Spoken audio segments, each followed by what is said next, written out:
is a Barclay Damon live broadcast where we discuss all things L&E, labor, and employment. I'm Ari Kwiatkowski. Let's dig in. Hi everyone, welcome to episode 60. This is Untangling the Web of Issues under the ADA, FMLA, and other employee leave laws. Part 2, I am very happy to welcome Scott Rogoff back to the podcast. Scott was on last week. We went through a few of these issues and we're going to pick up today with the ADA. So Scott, welcome back. Thanks, Ari. Good to be here. So Scott and I were chatting offline about whether or not he wanted to or had interest in sharing a fun fact about himself, and he has another good fun fact, even though he says he's not that interesting, quote. So Scott, I'll turn it over to you so you can share. Thanks, Ari. Well, yeah, like I said, I think it's more of an annoying fun fact, but I have this incredible knowledge and love for pop culture, movies and TV shows and music, and there's a small handful of movies that I know just about every line to the dialogue. So if you're watching these movies with me, I really have to bite my tongue and not blurt them out. So it can get a little annoying. I mean, I don't know if it's annoying, but then you have to tell us what the movies are. Well, no, I think I won't, and then you got to take your chances watching them. So, The Godfather, which I've seen so many times, Airplane, Caddyshack, my favorite movie of all time that not a lot of people know about, Joe versus the Volcano, which was an early Tom Hanks and Meg Ryan movie, and Top Gun, the original Top Gun. Classic. Just about every line to all of those movies. So if they come on the television at home, nobody, at least in my family, will watch them with me. And we have guests. I really have to bite my tongue. Otherwise, I make it quite unenjoyable for everybody. Except me. I have a great time. So any plans to memorize the lines from Top Gun Maverick? I got to watch it a lot more. I liked it a lot. I liked it a lot. But no, these are movies that I've probably seen 100 times. Yes, and classics, I feel, for the most part, which I don't know that we can classify Top Gun Maverick as. Well, we'll see. But Top Gun in high school, that was terrific and something that all the guys wanted to be Tom Cruise. Well, thanks for sharing, Scott. I think our listeners are getting a real picture into your. Great. But anyway, so let's dig in. I think let's pick up and talk about some ADA related issues, because I think last week we touched on, some paid sick leave issues, FMLA issues. I think let's focus this week's episode on issues under the ADA. So as we know, there are a whole host of conditions, et cetera, that can be covered by the ADA. Let's assume for purposes of this discussion that, an employee has a qualifying disability. I think it would be helpful for us to kind of talk about unpaid leave as a reasonable accommodation and how an employer can show that may not be reasonable or it would cause an undue burden. But in any event, I thought we could start maybe with telling our listeners about a scenario you and I basically talked with a client about maybe a week or two ago. Yeah. So maybe if you want to kind of explain that and run it. Sure. All right. So we had a client that needed some advice on really how long to hold a job open. And the gist of it was they had an employee who had taken FMLA leave and had exhausted all of the FMLA leave. Plus, they had exhausted whatever paid sick leave they had. They exhausted whatever leave the employer had under their own policy. They'd exhausted their vacation time. You name it, they had exhausted it. And within this same year period, about a month later, after all these leaves exhausted, they said, well, I'm going out again. I have to have another surgery and I'm going to need some more time. So the client's first reaction is a lot of us would be, sorry, you're out. I mean, the laws require us to give you these various leave. We gave them all to you. I can't help you. And when they got to us, Ari, as you recall, we had to kind of go through some of these scenarios because it wasn't quite that simple. Right. Sorry, you're out. And the issue that we had to explore was, would allowing this person unpaid leave, because again, they don't have any paid leave available, would that be a reasonable accommodation under the ADA? And also, the ADA, of course, is the Americans with Disabilities Act, which is a federal law, but the New York State human rights law also covers disability. So Right. we had to do that analysis because they hadn't really thought about it. Right.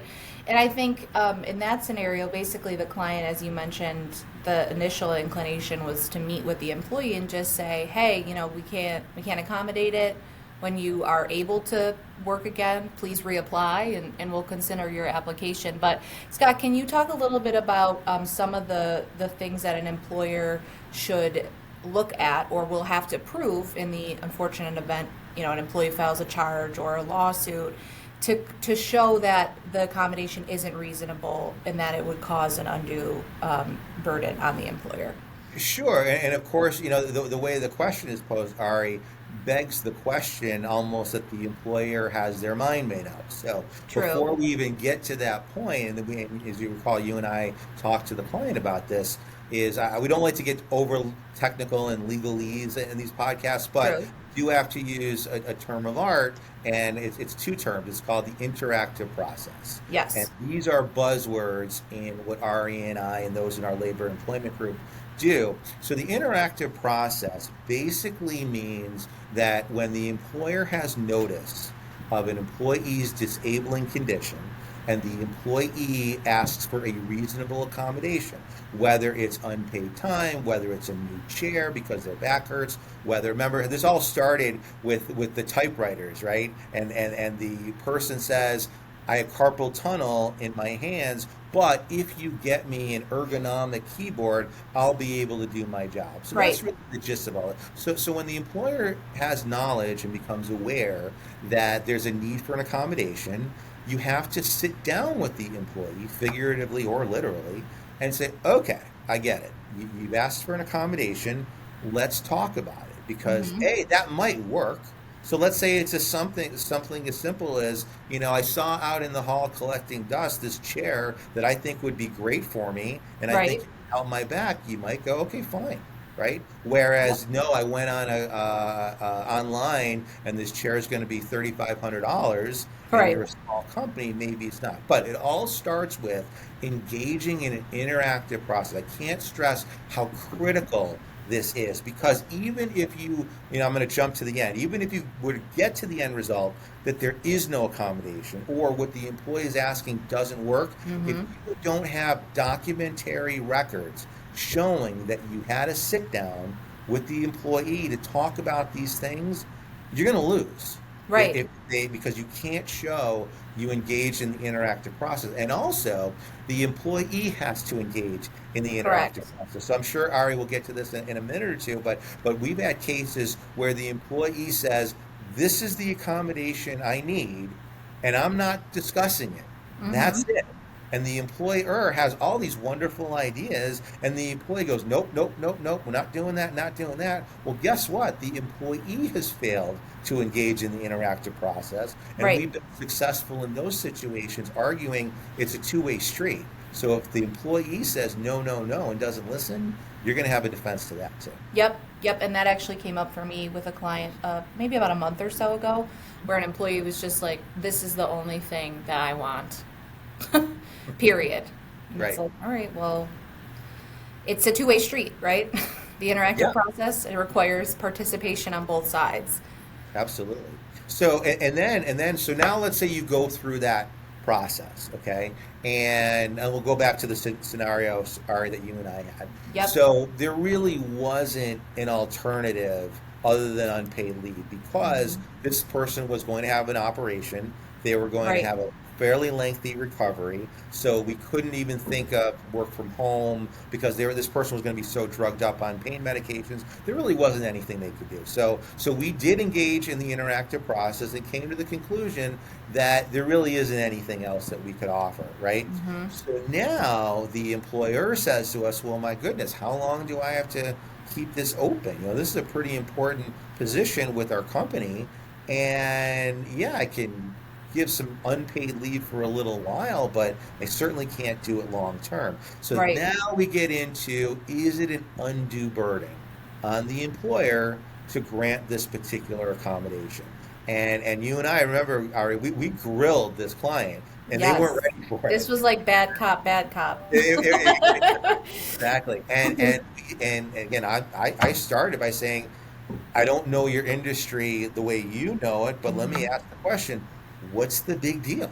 If Right. we spend more time, would educate me, because I'm going to have to educate a judge or an ALJ or another lawyer. I can't just say it's too burdensome. And then we went in detail. What would your workplace look like if there was a vacancy there? And Hmm. then, to their credit, they did a great job. Oh my gosh, production would fall off. We already have Hmm. people covering jobs. They're complaining they work too hard. It was If I cost tell them, prohibitive to bring in an outside person on a like a absolutely. temporary basis. Right. Right. And I think at the end of the day, they did a nice job persuading you and I, Ari, that wow, this really does look like an undue burden. Now, the thing you got to be careful of, especially for larger employers, if you're going to argue it's an undue burden, the courts and the administrative law judges, they're going to look at your financial situation. So if you're Hmm. a billion-dollar company or a It's several going to be hundred tough. million dollar company, it's going to be tough because they don't know your industry, and they're going to say, so go hire somebody else for the time being, right? Hmm. It's not cost prohibitive. You can show you got it in your coffers. You can afford this. So you've got to make other arguments. So another exception to that is, and I see this a lot in housing discrimination cases. I know, Ari, you and I both do housing discrimination defense as well. So a tenant wants an accommodation, and they want you to knock out 10 walls on various levels. If if in this case the housing provider can prove that that would fundamentally alter the building, and in the Hmm. employment context, if it would fundamentally alter the business, then you don't have to do it either. Again, these are tough standards. I mean, if you're going to rely on undue burden, you really should seek counsel. They're hard. I'm not saying it's impossible, but they're pretty hard to show undue burden the larger the employer is. Right, because I think the EEOC, the division, the administrative agencies, at least, I know, there's those certain factors they've identified that they look at, which is Hmm. like size of the employer, composition of the current workforce, financial, viability of granting the accommodation, things like that. So I think it might be a scenario, honestly, where the smaller the business, the more Hmm. likely it may be, as you pointed out, if you're a multi-million-dollar company, it's kind of tough, just depending on what exactly the request for the accommodation is. Yeah, it's going to be tough on the monetary standpoint. Again, Right. so that's going to be almost a concession. Yeah, we could arguably afford it, but sometimes you can't. I mean, I've got some manufacturing clients who and their workforce is staffed by highly specialized people.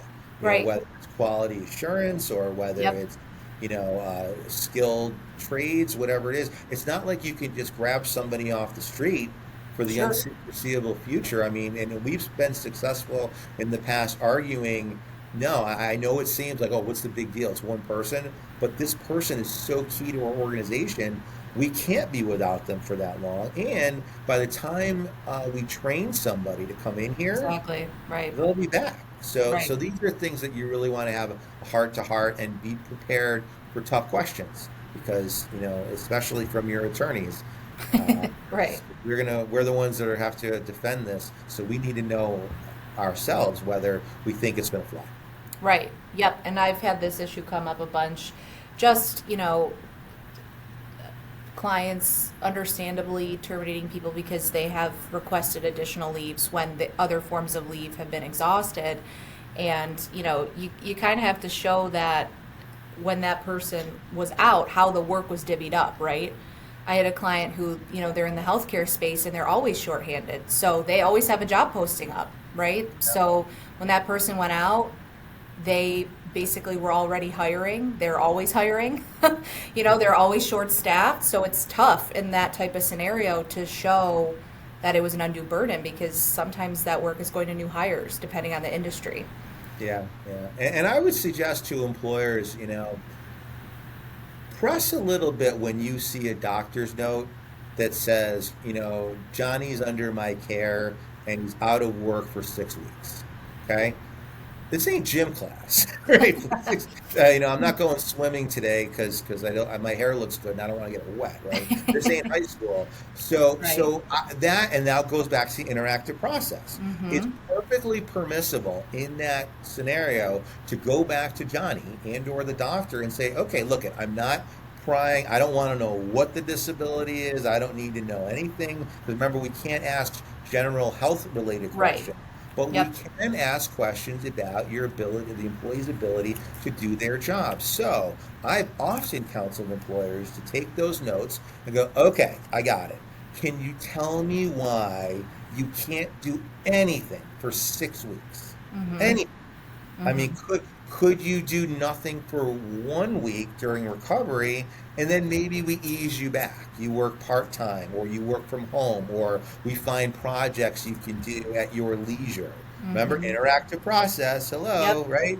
So we can do all of this, because I don't know about you, Ari, but in my practice, I've seen far too often employers say, well, they got a note from the doctor, and the doctor says no work for 6 weeks. Yep. Or until next appointment, or whenever that may be. Right. And I really suggest we politely make some inquiries and say, just tell me, what about your condition, whatever it is, I want to know what it is, but why can't you do something between now and 6 weeks? And very often, you'll get a revised opinion, and the doctor will go, oh, well, I didn't really understand enough about their job duties, now I do. Right. So tell you what, for the first 2 weeks, nothing.